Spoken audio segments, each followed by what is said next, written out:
Welcome to Granddaddy Garage number 4. I'm keeping up with these. I'm kind of new to the video recording thing. But this is a restoration video on a 1971 AMC AMX Javelin. I took this car apart probably a year ago. I did the body and paint work, had it done. All that is done. I'm putting the car back together. If you take a car apart a year ago and then you try to put it together now, it's like working a puzzle. You gotta, it's hard to find the pieces sometimes. Anyway, some guys restore cars and it's 4 or 5 years before they get it back together, and it's just a difficult time to try to get it back together and find the right pieces. So anyway, this is gonna be a short video for y'all, a long video for me. I'm gonna take this car piece by piece and put it back together. All the interior is out of this car now except for the dash. I did that last year. Not gonna go through that again. I put an new air conditioning system in the car. Anyway, we're gonna start off with the rear car, work ourselves around, and just gradually do it. Hopefully this will help somebody in the future when they restore their own car, because this is something I could definitely use today. Alrighty, this is what we're doing. Let me show you the car. Yeah, this is kind of a homemade thing here, but that's the car that we're gonna put back together today. So anyway, let's get started. Okay, here we go, putting it back together. I put the rear seal on. Now, when you put these seals on, it is very hard to not get the glue on the paint. And then you don't need to use a stripper to take it off, because then you got another problem. This is what you use to put the gasket on.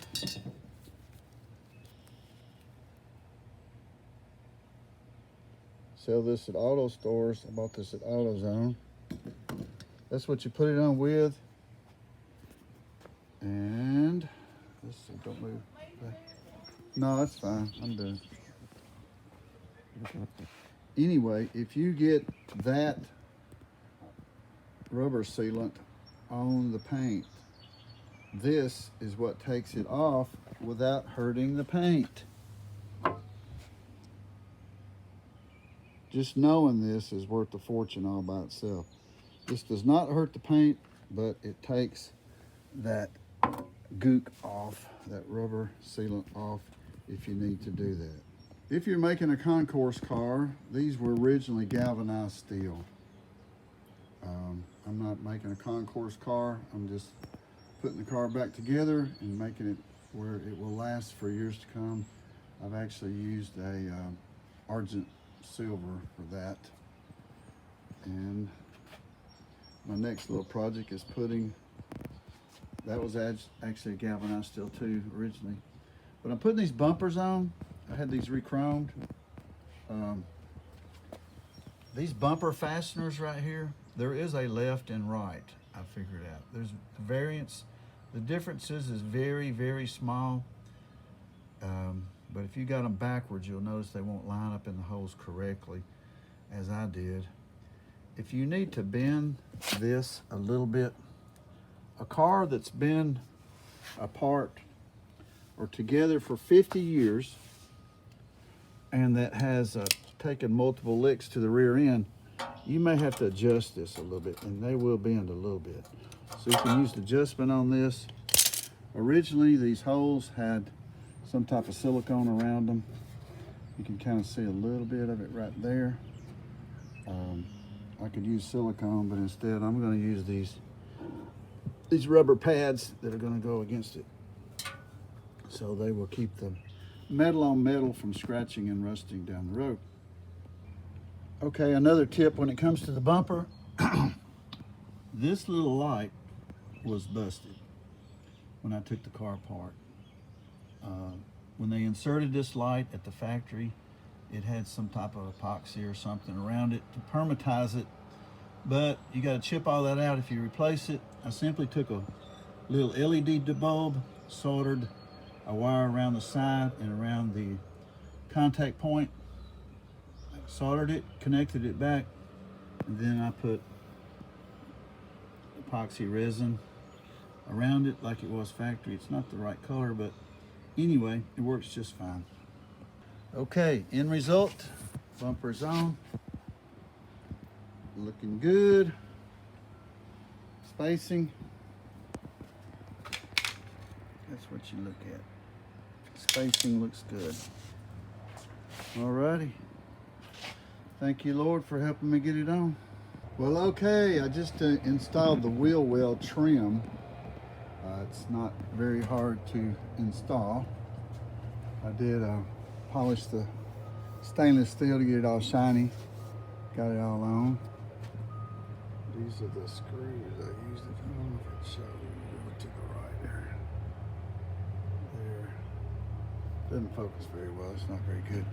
Anyway, I did discover that the factory guys, when they put these on, missed a few holes. See, there's one right there on the back side. Each side had two places that they missed. So anyway, I'm using these screws, if I can find them over here. Let's see.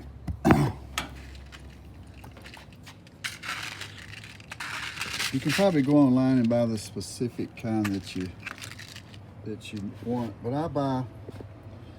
when I replace these screws, I put them all back stainless steel. Stainless steel don't rust, and that's the good thing.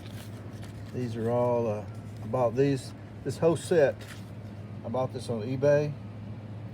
They're all stainless steel. These are self tappers.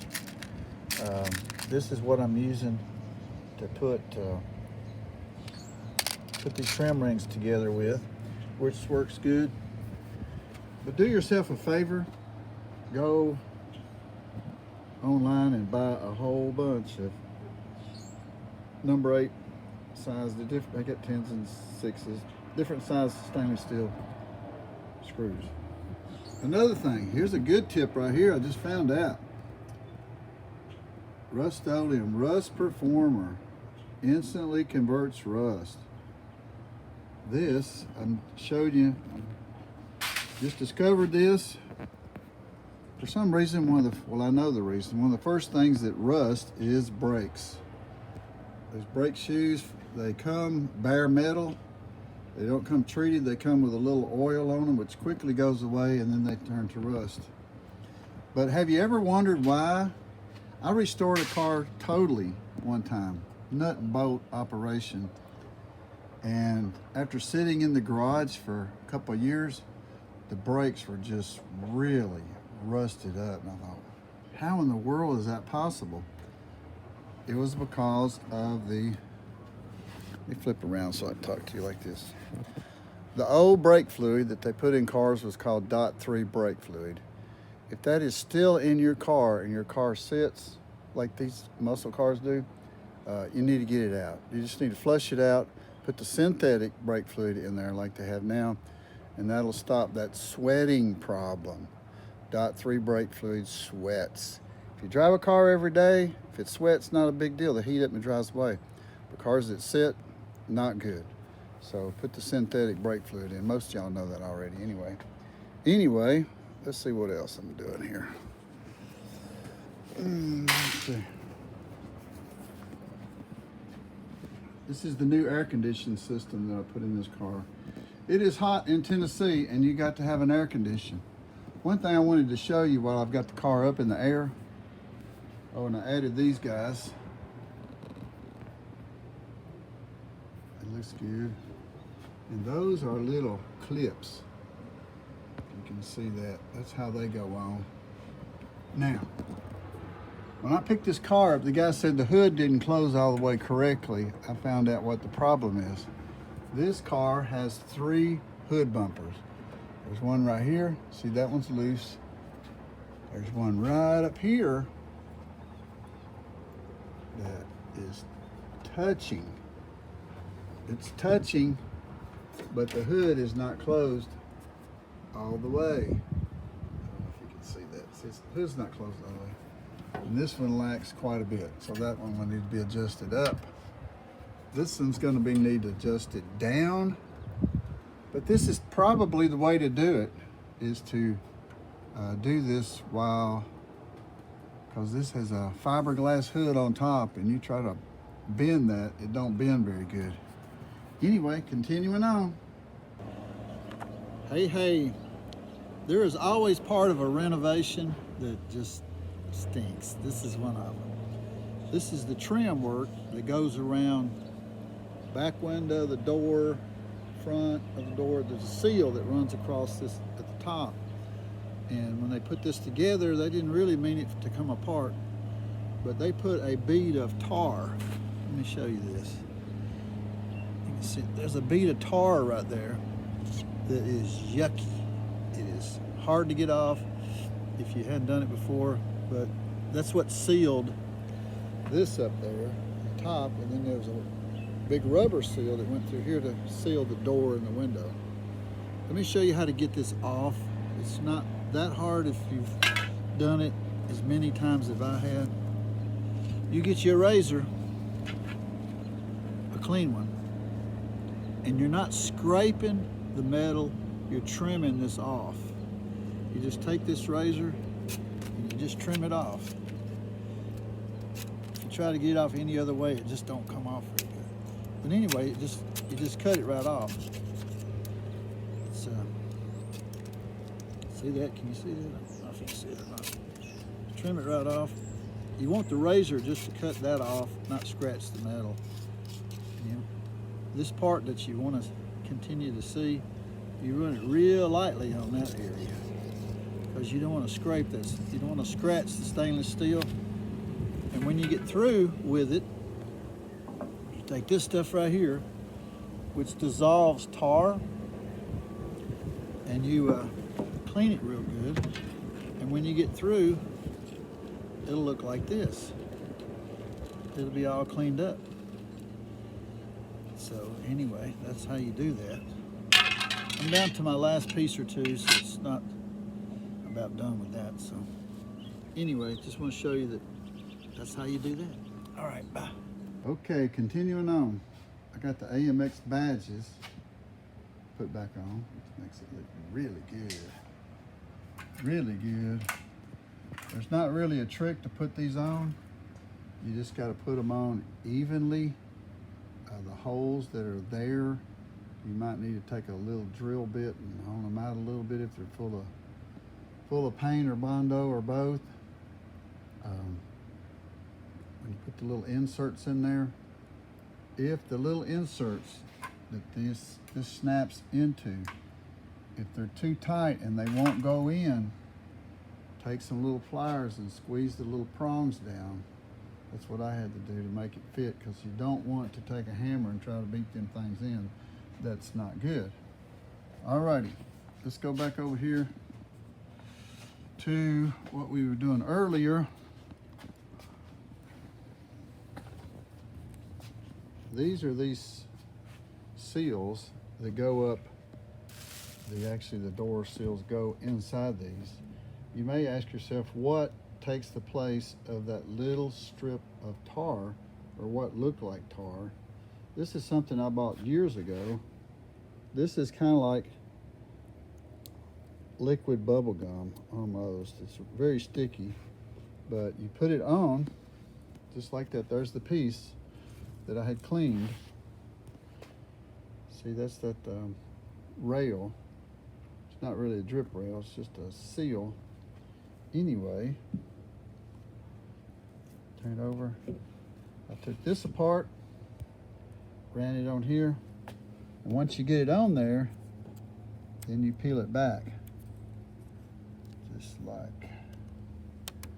like that.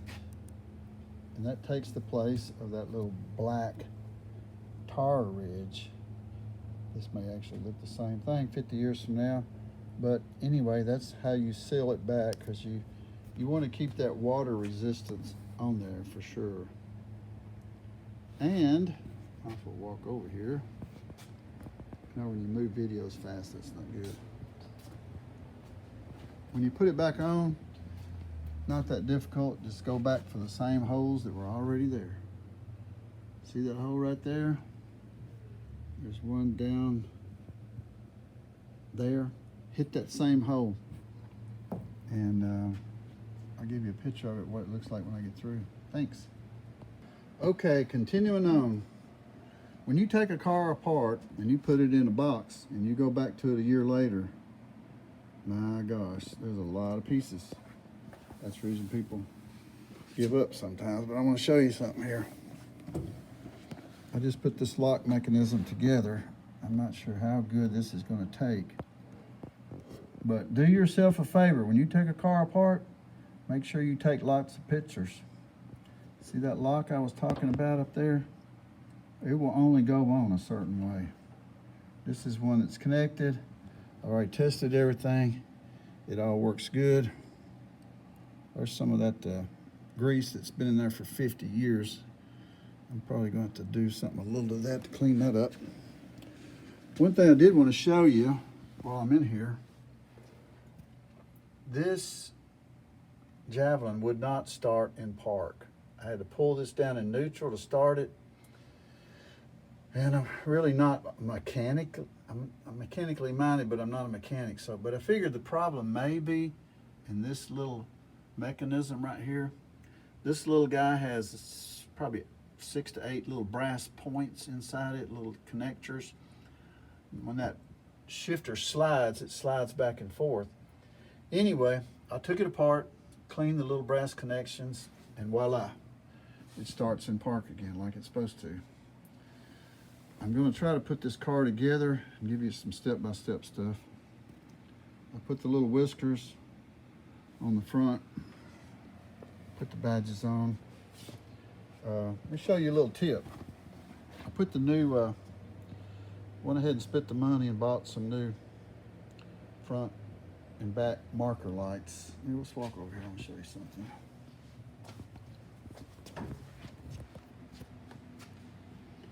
When you put these marker lights on, these little screws screw right into the body of the car. If you screw one in and it's stripped, or it's, it don't tighten up, just get a clip. I'm going to show you how to do this. Get a clip like this that fits the screw, break this in half, and stick the connection part on the back side. Screw it back in. Don't put a bigger screw in there, it just looks awkward. Alrighty, let's go right over here. Show you something real quick. Alright, I put these on. There's no big trick to this. If you're mechanically minded, it's a piece of cake. You put your clips in there, turn them sideways, turn this sideways, line them all up, turn them over, snap them in. But before you put this on, put these whiskers on first, because you need a little room, and it gives you a little room for error right there. Put the whiskers on first and then this on. Okay, and one last thing I wanted to show you before I go on to the next subject. This will save you hours of time if you just pay attention right here. This is a new lock for about $95 plus shipping. Pretty, isn't it? Anyway, these are the old locks. The old locks really don't look bad. But if you look at them closely, see that pitting on the chrome? These are actually chromed. Still good locks, it just doesn't look brand new. Anyway, you put this guy on the lock first before you install it. If you try to put those clips, that little clip on there, after you get it in there, it is a pain in the butt, because I just did it on the other side. Go ahead and put this on first. This goes towards the front. I said toward the front. It's actually towards, this is the driver's side. This will go like this, towards the back of the car, but away from this right here, because this goes in there like this. No, let's see. Actually goes in like that. This is towards the end, because this will go on 4 different ways, and if you put it on there wrong, you'll figure out I put it on there wrong. So anyway, that's the tip for today. We're going to do some other stuff later. Okay, next we're going to put the rocker molding on, this stainless steel piece. I've drilled all holes, just a hair bigger than what the holes were originally. I used a 3/16 drill bit. See if we can find where there it is. There you are. Goes through there. Then go ahead and set your rivets in there so you make sure they all fit. Your clip, let me show you this. This is a rivet assortment. The one that fits this happens to be in this section right here. All right, but that will go right in there. See that, the way that just goes right in there. It's not tight. It just goes in there pretty easy. You go over here, put these in here. And you get your rivet machine. Let's see if it'll sit there while I do it. Let's see if it'll work.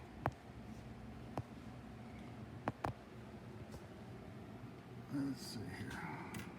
I don't know if I can do this with one hand, but we'll see. Let's see. Let me set it down for a second. Hold on.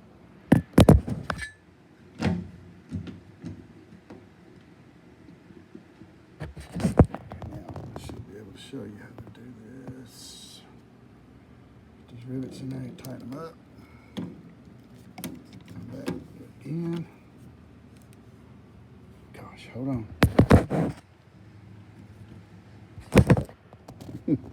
Yeah, this is why it's hard to do it by yourself. But anyway, it should pop this time. There you go. Okay, it's on. Now I just have to do the same thing to every one of these and then snap on my trim. I'll be back when I get through. Show it to you. Okay, continuing on our restoration on the 1971 Javelin. As you can tell, I'm holding an iPad. This is my high-tech video of restoration on this car. So I want to show you what I did today. I did something that was pretty difficult for most people. So I want to try to make that a little easier for whoever's watching this, because when you're restoring these cars, you know, you may restore one 10 years from now. This will be very, helpful when that time comes. Anyway, let's flip around here. Let me show you what I did today.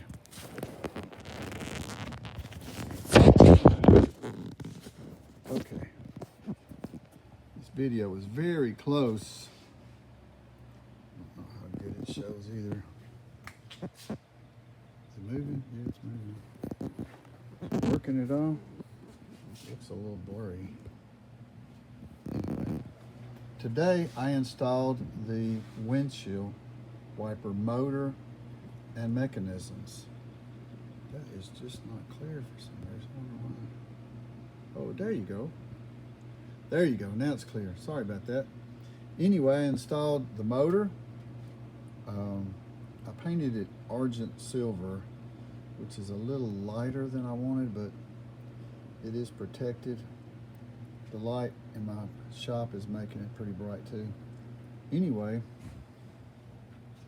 these mechanisms that go in here, the big question is, how in the world did you get all of this together when you cannot get your hands anywhere underneath this? It is a mystery, but I'm going to solve your mystery for you really quick. You got to keep in mind that when this car was put together, it was put together in the factory. You know, I might have an hour or two to put a wiper motor mechanism together, but in the factory they didn't. When they put that motor in there, there probably was not an engine right here for one thing. They probably stood right there and had a little more reach to get it done. But let me show you something. That motor has a wiring harness that goes through that wall. When this motor was put together originally in the factory, that wiring harness was not connected. I can tell you how I know, because you have to pull that motor all the way to the left to work all that linkage through that hole. So I didn't have the pleasure of being in a factory, so I had to figure out a way to do it today. So what I did, pay attention, because this is the way anybody else will probably have to do it unless they got the motor free. I didn't want to pull my wiring harness out because it goes through the top side of the dash, which would be a major ordeal. But what I did, let me tell you this, there's a pin on this end. If you take it apart, you'll see there's another clip-on pin that's on the back side of that mechanism that goes back and forth that makes the windshield wipers work. If you don't get that pin on correctly, it'll pop right off. You'll be in trouble. So what you do, how you do this is you put this mechanism inside the hole. This end goes in first. You put the whole thing in there. This end goes in first. All of it is laying underneath inside this hole right here. This little gully area, that's where it goes. Now what I did, I had the motor loose. I pulled this lever to your left right there. This would be to your left. To your left, stuck it out the hole. I put the clip on the motor, mounted the motor, and then what I had was all of this was just laying underneath. And there is no way to get your hands in there, as I said before. So what I did, I referred to the old coat hanger. Took a coat hanger, clipped it in two. I made two coat hangers with little hooks on the end. That way I could reach down inside there, pull this up, pull this mechanism through the hole, and then there is an alignment mark underneath that, what you're looking at right there. There's an alignment hole. You get that alignment in the right slot by holding it up with one coat hanger, reaching under and adjusting it to get it just right. Slips right through there. Tighten everything down. You're good to go. So that was my experience for today. I tell you what, I had to ask Jesus for help on this one. It was pretty difficult. I put the sticker on. It shows spark plug gap and such things as that. Another thing I did today was I made these. I saw these for sale. I don't remember how much they were, but they said that the old ones was a hard plastic and the new ones were rubber. So I thought, well, dang, I could just make them. So this is what I made today. These are like the new ones that they sell, evidently. These are made of rubber too. They got a slit right there, just like the original ones. And I want to show you really quick how I made them. Okay, got the new door handles on, all working good. Okay, let's go back here. This will take about 30 seconds. When I ordered the door handle gaskets, they came like that right there. This was around, this was stuck on there. This guy was stuck on there. So this was throwaway, but it's rubber. It's what these things, the new ones, are made of. This is my old one. Check this out. This is a hard plastic. It's got little rivets that hold it in, which is not very pretty, but that's the old one. So all I did was lay this on here like this and just cut it out. And I took this razor right here and I put little holes there, there, there, and there. And on eBay, what did I do with it? Oh, I already took it back here, sorry. On eBay, I bought a set of these. These are all those plastic push pin type things. This is the one that actually fits. That's the one that fits. That's the one I put in there. I could have used the rivets, but I don't think rivets would have done very good on rubber. But these little pop rivets work great. They work good. I did the same thing on both sides. I wanted to show you again what they look like when I made them. I think they look pretty good. They clean that little area up the way it should. And those little pop rivets work well. Anyway, that's what I got done today besides all the home chores that I got done. Oh yeah, the seals. I put these seals in. Got these seals. Really not difficult to put in. You got to use that glue behind it to make it where it'll seal correctly. I've got to adjust these windows. These windows are not rolling up correctly. They shouldn't be tightening up already right there. They need to go up, adjusted this way and then go up. There is a left and right to these rubber seals. There's a left and right. So make sure that you, one way you can tell the inside of this is a lot thicker or taller on one side than it is on this side. This is made for that window to hit this seal about center, and over time it'll make a little crease. It'll make a little crease in that center right there. There's no screws in any of this right here. Another thing I did, I put, let's see if I can get this open here. Put this seal on. This is a seal that goes around the door. Super easy to install, really easy. The maker of this, they did a phenomenal job. They also send you 2 sets of these little push rivets, little push, whatever you call them, but that's some type of rivet. But anyway, you put some of that weather stripping that I've showed you before in the video, you put some right around here, and then you push these rivets in there. And the set comes with 2 different size rivets. You need the larger size for this, okay? And this wraps around the door and comes on this side. This also has those rivets, and you put that same glue around here because it says over time there's a lot of pressure back and forth on that seal, and it will stay and hold together better if it has some glue on it. Anyway, moving on. Okay, today I'm attempting to get the inside done, which I'm pretty slow on it so far. I had to deal with these back windows. This is how this back window comes out.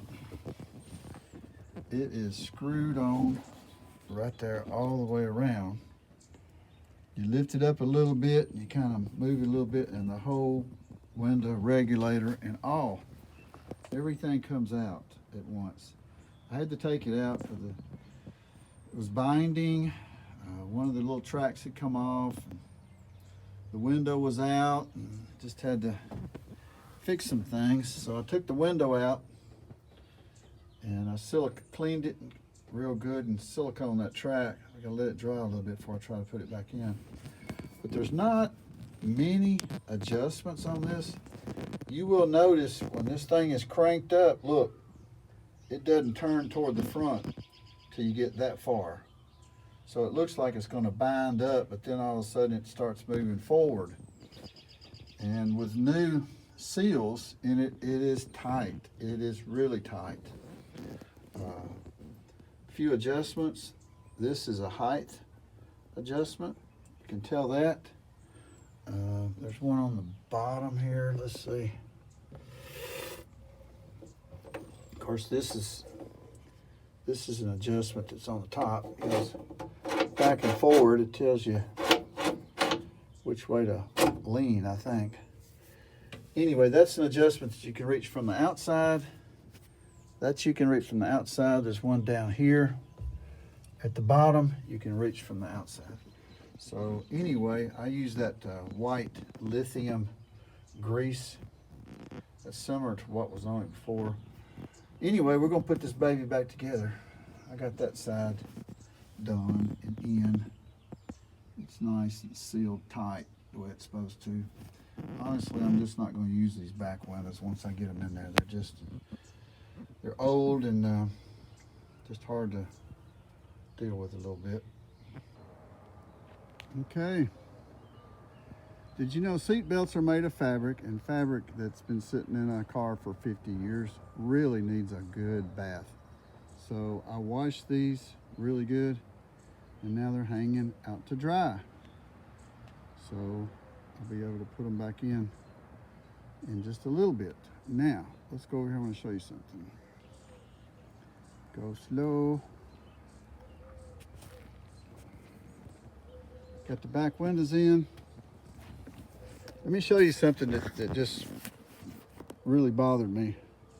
When these windows go up, they go up like this. And then they have a track down inside them that turns it. And then it starts going like this. So it looks like when these windows are going up, especially with these new seals in here, that they're just not going to work. But right when you think they're not going to work, they turn and they start going this way. So, but you need to put some grease right down through here, because this is really rubbery and it's really grippy on that new glass, and it's very hard to roll one up unless you put a little grease on there. That kind of grease, the kind of grease you put on your bearings. All right, this got a little bit done so far. It's interior. This is the order in which it goes together. You put the sail panels on first. You put that back piece on next. Top piece on next. Put your package tray in next. You put your back seat in. You're gonna have to slide it up to put the seat belts on. Take that back. Go ahead and put your seat belts on before you put the back seat in, because I'm gonna have to lift that up to connect the back seats, the seat belts again. Then you put your back side panels on. They slide in this way. Notice I don't have my carpet down yet, because the carpet's gonna come right around here. It doesn't really go underneath this because it would be too bulky and it wouldn't fit. And you put your window cranks on, put all your screws in, and replace all your old nasty screws with stainless steel. It's just a smart thing to do for 50 years from now. All right, moving on. You might want to do this to your car when you restore it. This is a heat barrier and a sound barrier. It's called, what is it? Straight. Kill mat. I bought it on eBay. It's very thin. You don't want to get the thick stuff, because if you put the thick stuff down, some of the things just may not fit over it. So anyway, when you put it down, be sure and cut all your holes so you'll know where your seats go back and your seat belts go back. Anyway, gonna go for a walk with the grandkids. Bye. Okay, let's walk through a little update here.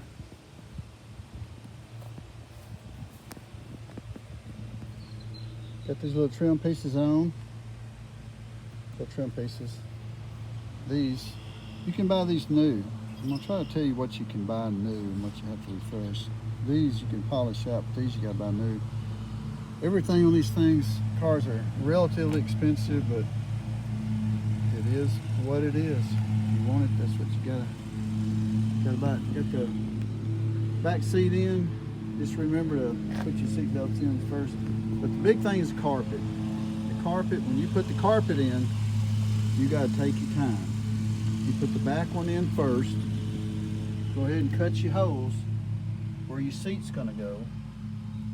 And where your seat belts connect, go ahead and pre-cut all that so you can put them together. And then you put your front one in, and you cut your holes. You line it up in there. There's actually a little tab up there that holds it on. That's a push button hold that holds it to the firewall. Little plug. Anyway, you tuck it around just like that. it's all neat and clean. You put your kick panel on. If I can find it, there's your kick panel. Got to put it on. I'm missing this piece right here. I found one on eBay. I had to order. Got the center console in. This is the old one, so the heat has warped it. I may try to find a new one. I think they do make a new one. Anyway, when you put this together, this has 1, 2, 3 screws. There's one right here, and there's one right here that hold this together, that hold it on. They are really hard to get just right. So you might want to pre-mark them holes. Make you a little hole or something. It was hard for me to find them. Anyway, this is a 71 model, and this actually slides up underneath there. So anyway, that's what I got going so far. I'm fixing to put the seats in. It's a big deal. Seats, all right. This right here, get it from it. This is worth its weight in gold. This is how you find the holes. It's very hard to find holes without cutting stuff. But you can take this and you can push through the carpet, find your holes. That way you know where to cut. And when you add trim, you can use this to push through the holes to find if the hole's over here, if the hole's over there. It just makes it a whole lot easier. So be sure and get you one of these guys. Okay, we got the seats in now. They were not that difficult. One thing I did want to tell you is when you put your carpet in, there's a ridge that runs right along here. You cut that carpet on this side of the ridge. Otherwise you'll have a big buckle you're trying to get out. Buckle of carpet you're trying to get over, but cut it right on this side of the ridge. And then this goes on. Your kick panels go on, and these go on last. Okay, it's time to put the door panels on, but I've got one remote mirror on the driver's side that I have to take apart. This was a quandary of mine. When you get something re-chromed, they want this apart right there, and they also want the glass out of it. And the question is, how do you get the glass out of there?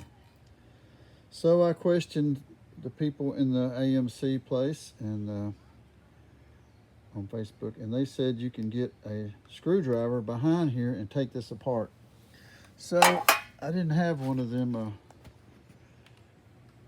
screwdrivers, so I ordered one. Let me show you what they look like. Let me come around here. This is what they look like to reach in behind stuff.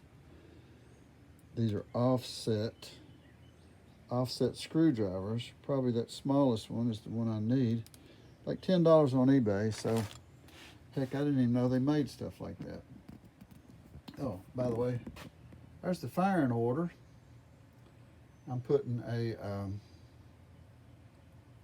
one of these fancy distributors in here, HEI distributors. That's got the coil on the top, so I can eliminate this big old coil that's sitting on the side. But I soon figured out that my spark plugs wires don't work on an HEI distributor, so I had to order some spark plug wires, waiting for them to come in. Anyway, let's go over here. I want to show you a new. This is an issue. These are the new whiskers that go on the inside of the windows. See, it's very soft. That's actually that's the old one. That's why it looked. I almost didn't take it off, but it was broke. Let me see. Right there is the only reason I decided to keep it. But look, it's got staples right through the center of it that hold it. Now, the ones that they make today are made differently. They are, there. See, they are made just a little differently. They look the same on there, but the felt has a ridge in it, unlike the original one. So the big trick is, how do you get this back on? The old ones were stapled on. The old ones were stapled on, and they worked fine for all these years. But the problem is, these were stapled at the factory, and they are very hard. You know, I don't have a stapler that powerful that will shoot through all that stuff. I tried my staple gun, and it didn't even do anything. So if I wanted to back the way it was, this is what I had to do. These are the staples that came with it. You get one staple at a time. I had to set it, drill a hole through each side, push the staple through there, and then bend it on the other side. So that actually works. See, there's one right there, and I put them about every few inches, just like they were from the factory. So anyway, it works. You take a screwdriver. Let's see if you can see the back side of this thing. Hold on a minute. Screwdriver.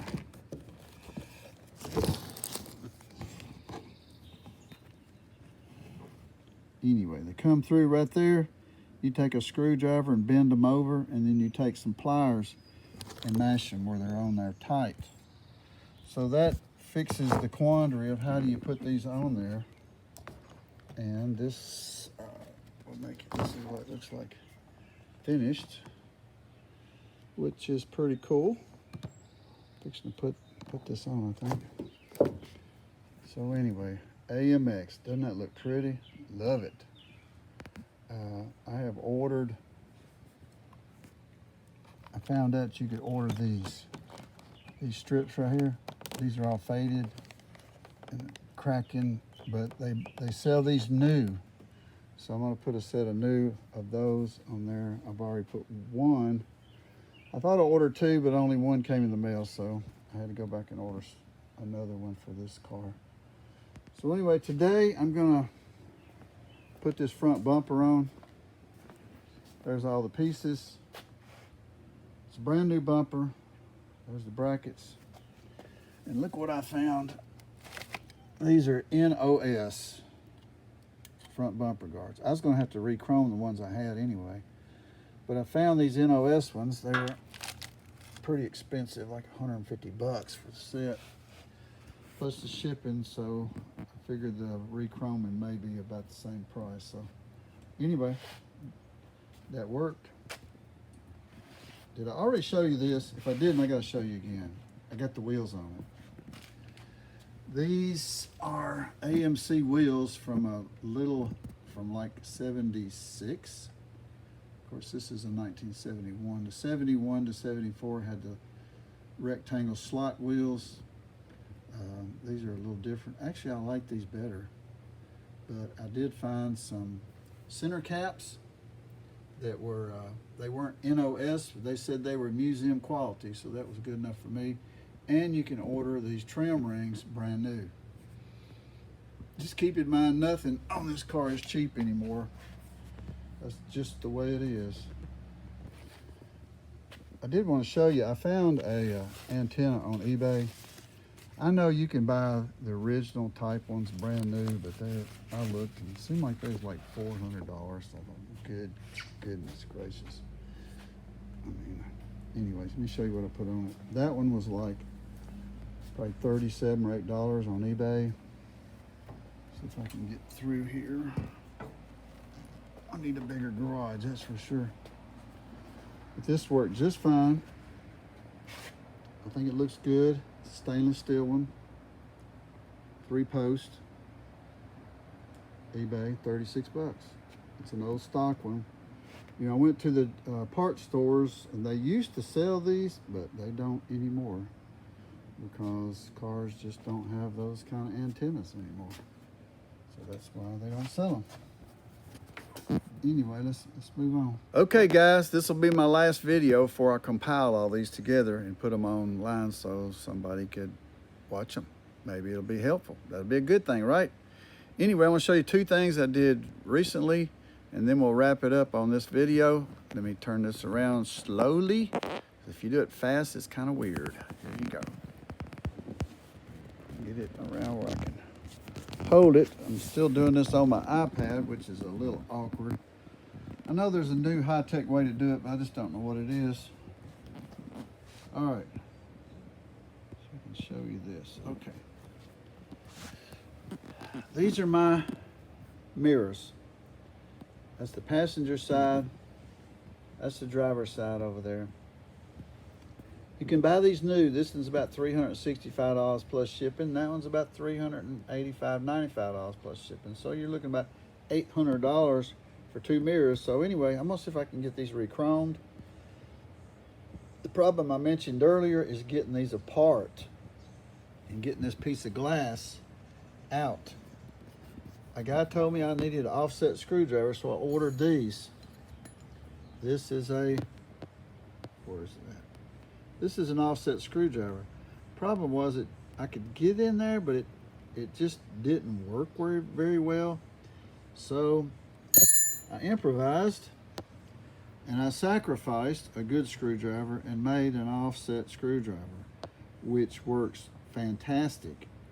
I can get right in there and take those bolts undone going back and forth, and that works good. I will keep that for future reference. There you go. Anyway, let me show you what I did this morning.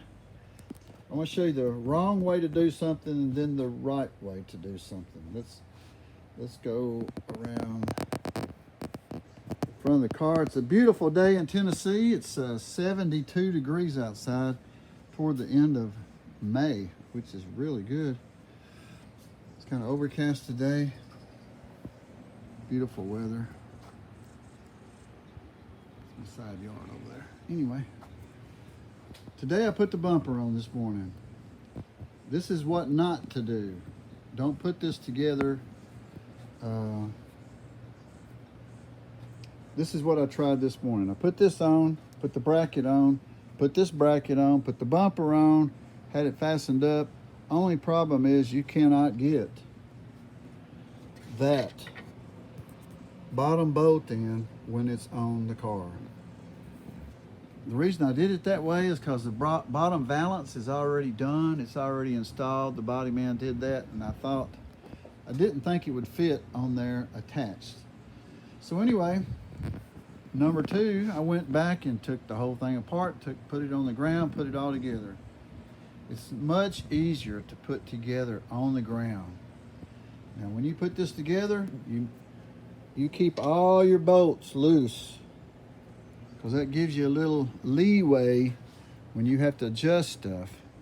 These back two main bolts back here on each side, they'll go up and down and back and forth just a tiny bit, just enough for adjustment.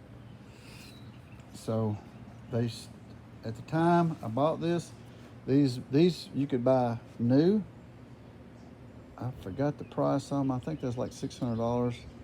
I found these NOS, which was amazing. I'm surprised 50 years later you can still find NOS stuff, but it's still got the American Motors box that it came in. That's pretty cool. Anyway, this is the end result. You want your sides to be just like that. You want the spacing in the back. This is about almost one little finger will fit in there, and that's about the thumb size right there. Same way on the other side. Everything needs to be even. So there you go, we got it. Got her did. Okay. I'm gonna compile these videos and put it together. Maybe it'll help somebody. That's my purpose. God has given me a gift of helps. I like to help people. So this may help somebody. I just know if I'd have watched this video before I did these jobs, it would have helped me. And that is my 1938 Buick. How is this thing so close up? I don't know. Anyway, Lord loves you. God is good. Life is good. Jesus is even better than all. Thank you. Have a good day.